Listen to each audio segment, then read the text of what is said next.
Huwag kang pupunta na labas, ha? Dun sa labas, marami doon masamang tao. Di ba naalala mo? Hinuli ka doon. Sinako ka. Di ba? Hoy! Bastos naman to. Sinako ka? Nilagay ka nila sa sako? Kaya nga naapon kita eh. Di ba? Gusto ka nila itapon. Kaya huwag ka pupunta dun sa labas, ha? Masasama ang mga tao doon. Huwag na huwag kang pupunta doon. Kaya di ba pinaampong ka?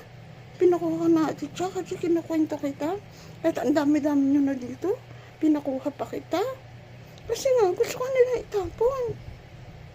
Naintindihan mo ba? Kaya huwag kang lalabas. Ha? Marami doon masamang tao. Gagawin nila. Katulad yung kapitbahay natin, di ba? Yung kapitbahay natin, yung mga kapatid mo dati, pumapasok sa loob ng bahay natin. Tapos pinapagalitan ng yoya. Pinapakain ko lang na may mga kapatid mo sa labas. Kasi nga, wala nagpapakain. Nagagalit yung kapitbahay. Di ba? Gusto nila kayo ipatapon.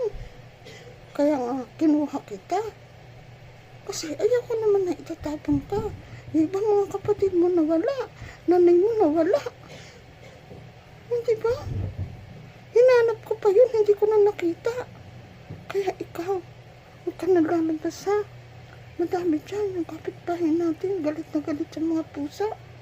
Ewan ko ba kung anong ginagawa sa kanya ng mga pusa. Wala naman kayong ginagawang masama. Hindi naman kayo magnanakaw. Ay, yung mga tao nga, magnanakaw yung iba. Kayo, wala naman kayong ninanakaw. Diba? Pwede naman kayong pakainin. Kahit konti lang, pero hindi talaga. Galit na galit talaga sa inyo. Kaya huwag kang lalabas, ha? Huwag kayong pupunta doon sa kapitbahay natin. Doon sa tapat ng kapitbahay natin. Galit na galit yun. Talaga, diba? Kaya nga, hindi ko nga pinapansin yun eh. Kasi nga, galit na galit sa inyo. Wala naman kayong ginagawang masama. Alam nga naman kung saan kayo tatay. Eh, wala nga kayong bahay. Mga puspin nga kayo, di ba? O, di ba? Mga stray cat nga kayo. Eh, yung mga kapatid mo, tatamai dun sa loob ng bahay nila. Pinagalit. Ang gusto, ipadakot pa sa akin. Pwede naman yung dakutin doon. Yun na lang magiging tulong niya kung ayaw niyang pakainin. Pero hindi. Gusto pa ipadakot sa akin. Samantala yung mga pupo niya dito sa labas, dinadakot ko.